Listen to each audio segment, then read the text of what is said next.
Yeah, you're right. Maryville, number one team in the state. They've won 40 games in a row.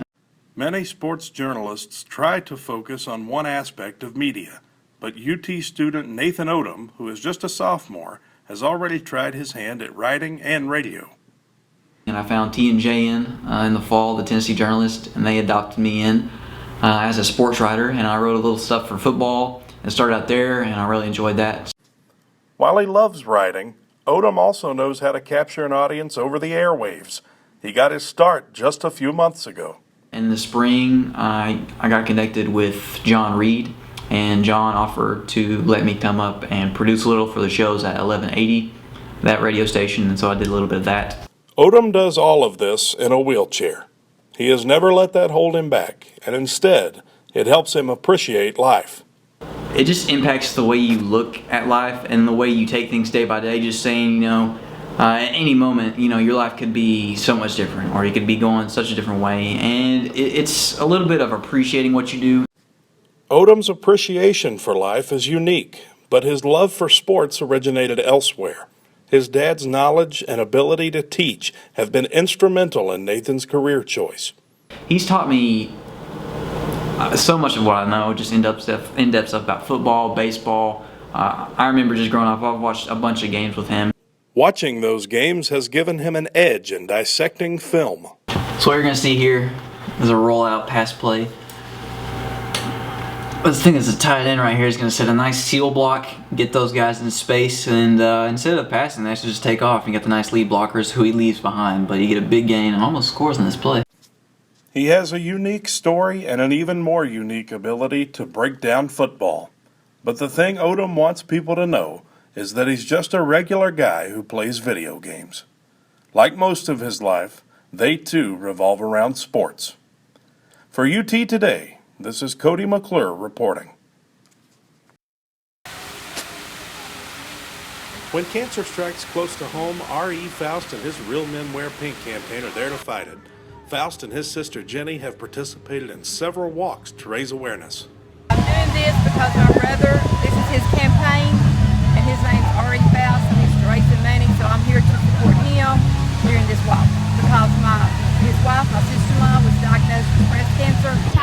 I will be doing a walk. I will not be doing a run. This body is not built for running. This is the first year that I think my brother has participated in this, so I'm not really for sure how long this has been going on with the Real Men Wear Pink campaign.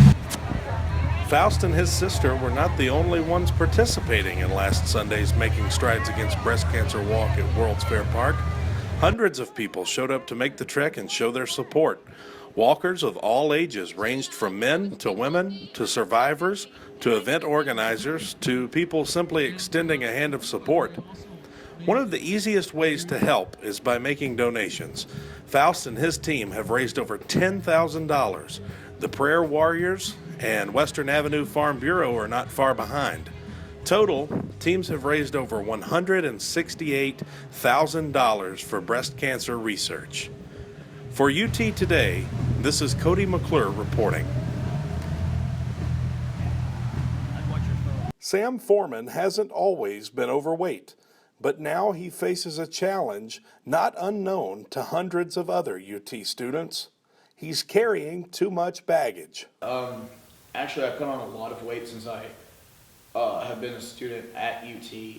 My junior and senior year of high school were the 2 years I was the most healthiest. Sam eats a lot of foods that aren't good for him, and he knows it.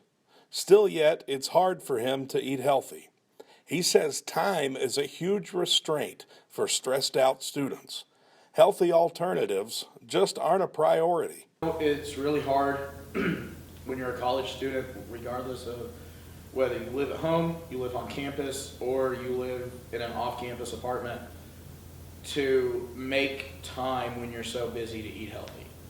UT student nutrition educator Elizabeth Wunschel says part of the problem is that fast food is cheap and easy to come by.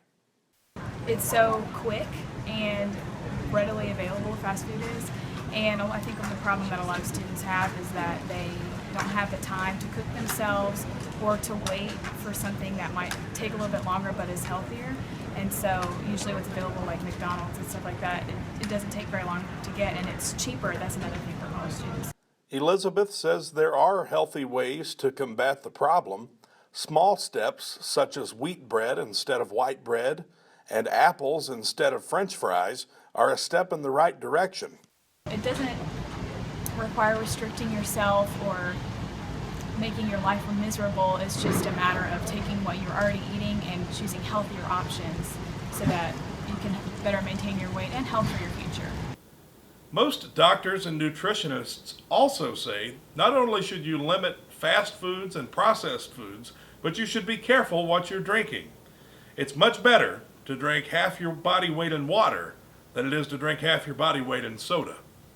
Sam realizes it is an uphill battle, but he knows that a proper diet is the first step in overcoming his weight problem. You have to make a conscious choice to do it. You have to be willing to spend more money, and you just have to force yourself to do it. For UT Today, this is Cody McClure reporting.